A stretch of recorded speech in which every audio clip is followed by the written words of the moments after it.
Anish Gawande, what's very clear is that while in different regions there are different images emerging, the advantage quite clearly seems to be towards the Mahayuti. You'd really be hoping against hope, like India was against New Zealand in the recently concluded Test series. You know it's tough, but you hope you can pull something off. It really is for the Mahavikas Aghadi going to feel like that Test series.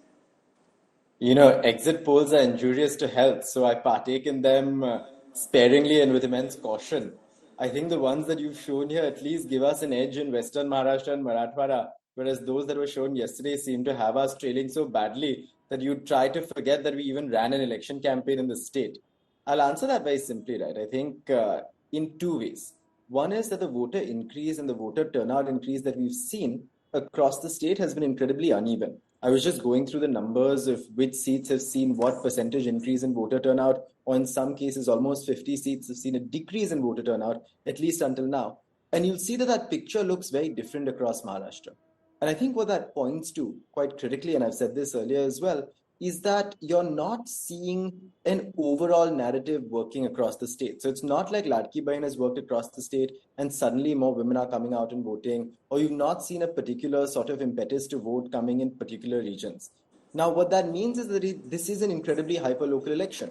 And I think while you are right to point out that the RSS has been participating fully in this election, let's not forget Pawar Sahib, who since the middle of September, held 100 rallies himself.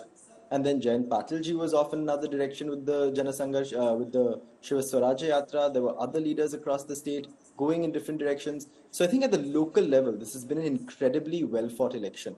And I think the turnout game, ensuring that your voters get to the polling booth, will make the seat But Anish, difference. there are, and I think Anish, you contested 87 seats. There are 201 other seats which your allies contested. Yes, Sharad Pawar was out and about.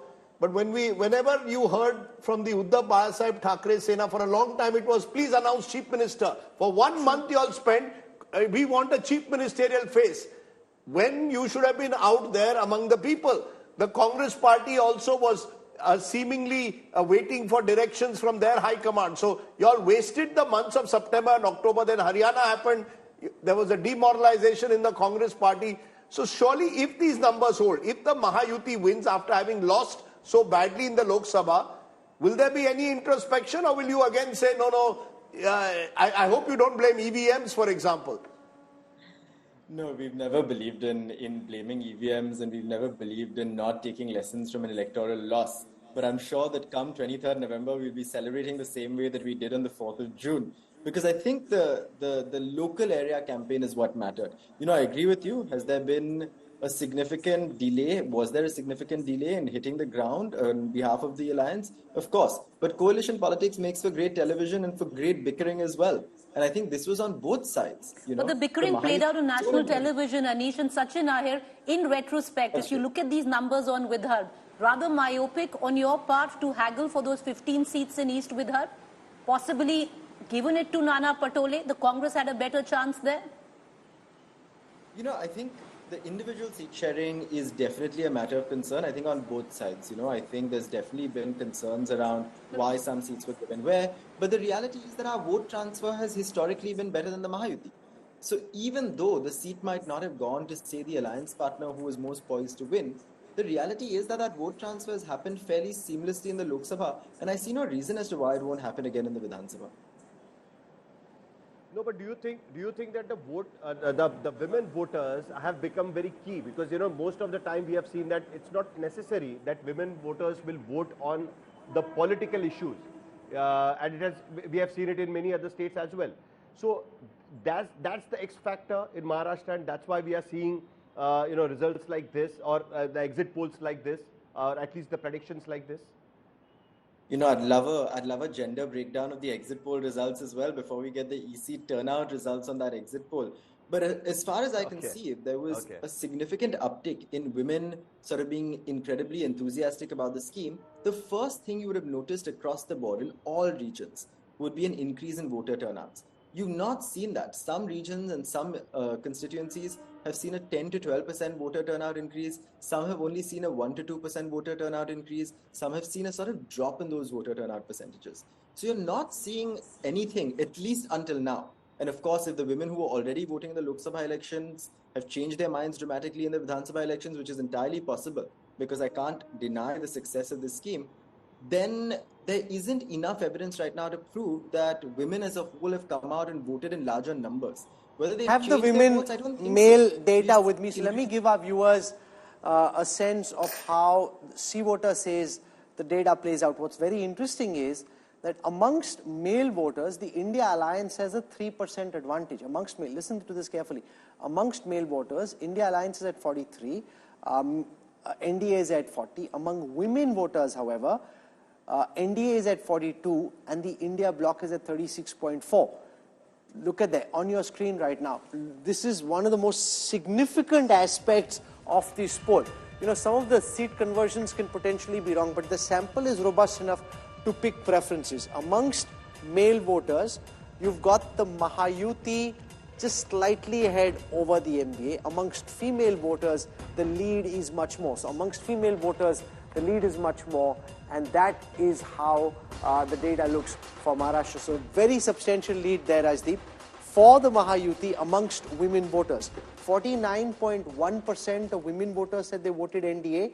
36.4% of women voters said they voted for the India bloc. Amongst the males, the India bloc was actually in front. So among women voters, it's a 6% edge. Correct me if I'm wrong. It's a 6% edge. Almost 6. I wrote a piece for IndiaToday.com a month ago saying Ladki Bahin is the X factor. You see, it is clear when you are, Maharashtra is facing rural distress.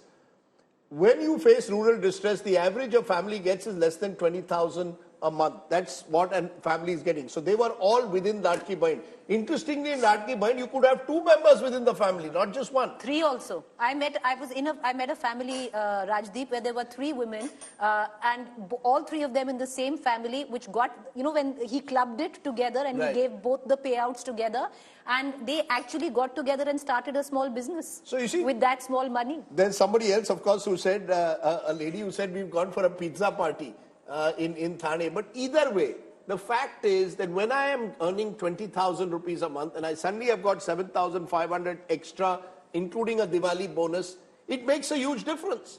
Now, I may not express it when the TV camera comes in. I may not necessarily, I will also speak about Mehengai. But then I look at the 2, and I think, Rahul, the mistake, if these numbers hold and the Mahayuti does win, is because the MBA didn't give me a positive agenda. You see, you can't all the time speak, ye gaddar hai, ye chor hai, ye isne humko betray kiya. This is my sense. Along with what, you can say all that, but give me also a positive agenda. Whether you're going to attack someone for Adani, whether you're going to do Gaddar, Gujarati, all of that is negative politics. I think sometimes you have to balance negative with a positive campaign as to what you will do. If I was Uddhav Thackeray, I would have focused on how well did I handle COVID, right? You should have gone out there and spoken about it. What did I do during COVID times? If you are Sharad Pawar, give your track record on agriculture. What have you done over the years on agriculture? If you are the Congress party, give me a plan that Rahul Gandhi was talking about, minimum support price. By the time you spoke about it, it was virtually the end of the campaign. So my point is, if these numbers hold, and I still maintain it's if, I think the opposition must realize negative campaigns from work being some a of the T20 batsman in the Haryana elections, Rajdeep Sardesai now being a test batsman in Maharashtra, wanting to leave every ball. Well, chhod do isko, nahi maanna. No, Just being careful. Rahul, clip this. I said this yesterday. I'm saying this again today. I said it yesterday.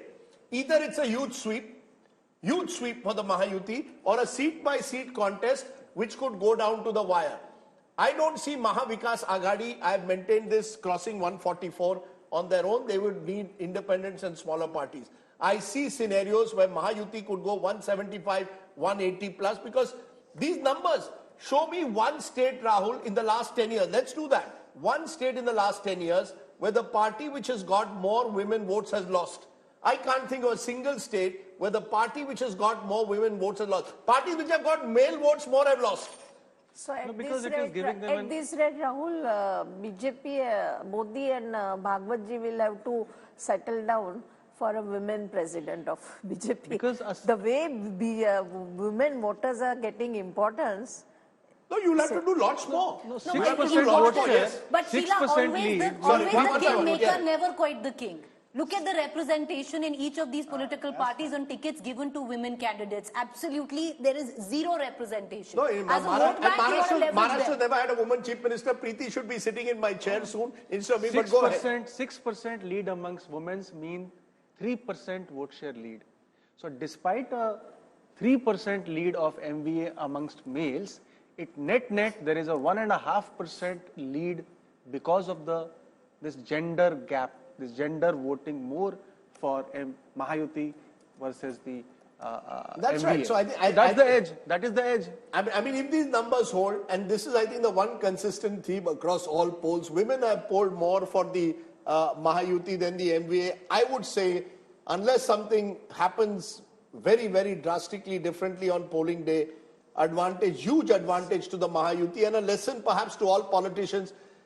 Without the woman voter today, Rahul, you cannot win an election. It's the secret of why Jayalalitha would triumph despite adversity. It's the secret of Mamata Banerjee. It's the secret of Nitish Kumar. It's the secret of Shivraj Singh Chauhan. You know, you don't have to be a woman politician to get the woman voter. Narendra Modi ji also has tended to get a strong performance among women voters. And we've seen that in Gujarat, we've seen that in national elections as well. But it's conditional, Sorry? You need huge fund to distribute amongst women voters. No, I mean, you see, you know, one thing you're doing is funny, but Karnataka, free bus rides that were provided became a huge issue in Karnataka, Siddaramaiah. And remember, Siddaramaiah at that time moved very quickly on the 500 rupees gas cylinder. He was the first mover. You see, when you move first, then you have the advantage of telling people, ye to mujhe follow kar rahe hain. Congress then, when you said 3,000 for Mahalakshmi, you were following the 1,500 of Ladki Bahin. So, it's not easy. You know, to play catch up. But I think to the great credit of the Mahayuti, these numbers hold, they got their act together after the Maharashtra. One of the big winners would be the Shinde Sena. Krishna Hegde is the spokesperson of the Shiv Sena's Shinde faction. If these numbers come through, you know, would you be anxious that if the BJP gets too many beyond 90, they may want to install Devendra Fadnavis or one of their own men as chief minister? You would have done well, helped the NDA win, but may not end up with your man being the CM. I think that's okay. We'll wait for the election results, and after that, the High Command of the Bharatiya Janata Party, the Parliamentary Board, and the three leaders of the Mahayuti from Maharashtra will decide. And that is not much of a concern because we are not bickering like the Congress and the Uddhav Thackeray, who are not going to come in power, but already started bickering since yesterday as to who will be the CM candidate. First, let me tell you that, you know, in the last Lok Sabha elections, the difference between the Mahayuti and the Mahavikas Agadi was 0.3% of votes and 2,60,000 votes in total. And this time, if you look at the percentage of votes in any of the surveys, in the voting share, we are much ahead of the Mahavikas Agadi. And therefore, it's a clear-cut victory for us, whether we are going to win in a landslide or whether we are going to form a government with the independents. There is no way the Mahavikas Agadi is going to come to power for sure. That is a certainty. That is what I can say. Secondly, we went with the manifesto, and you know, we gave not only the manifesto of our alliance, but also we gave a vision for Maharashtra for the future 5 years, which these people lacked. They only did a cut copy paste of our manifesto and went before the people with a lot of negativity. Even the huge, you know, game changer of a scheme called the Ladki Bahin, when we announced it, and you were right, each family is not getting 1,500, but even 3,000 and 4,500 rupees a family per month, which is a huge number for a poor family in rural Maharashtra. These people went to court, and I think they tried to oppose the scheme. And I think it is like hitting your own hammer on your own foot when you do that, because firstly you talk about so it's also, Mr. Hegde, going to cost the state a hell of a lot. You know, you've got a state with a 7 lakh crore debt. Yes, you probably might win an election on it, but it's bad economics. You will agree that you're spending large amounts which you could just as easily be spending in more productive areas, health, education, job creation. Rajiv, let me answer that. Today, Maharashtra is a $500 billion economy going towards a $1 trillion economy. And today, Maharashtra, unlike in their regime, the Uddhav Thackeray regime, today we are number one in industry, commerce, agriculture, education, and wherever. And therefore, we can afford the schemes which we are giving. And 46,000 crores, if we can do so many good infrastructure projects in Mumbai itself, we are doing around 3 to 4 lakh crores of infrastructure projects. And I'm sure for the entire women folk of Maharashtra, for our sisters, we can at least spend 46,000 crores. Even if we increase the amount to 2,100 per month, we'll be spending close to 60,000 crores. So it is a very well thought of scheme. Maharashtra can afford Actually, this scheme, that's not the and wrong way. therefore That's we a see facile that way there of is no presenting issue it. on that. You can find the money for this scheme, but the money will be at the cost of other development infrastructure projects. Of course, you can, if you pick one scheme and want to go all out to back that, you'll find the money to do so. But there will be development projects. It's about where money is spent. I think that is the critical issue. And Prime Minister Modi so far was very determined that money has to be spent on resources which have the highest multiplier factor, where it leads to conversion into new jobs, leads to more infrastructure, and therefore has a ripple effect on the economy. So I have to show you the pan-Maharashtra details from the Sea Voter poll, but we also want to show you the SWOT analysis of the chief ministerial candidates, because remember, it's not quite clear who will be the chief minister once the results come out on the 23rd. And you only have the 24th and the 25th and the 26th to form the new government, because on the 27th, if there is no government, there will be president's rule imposed in Maharashtra. So there's literally 72 hours, T20 style. So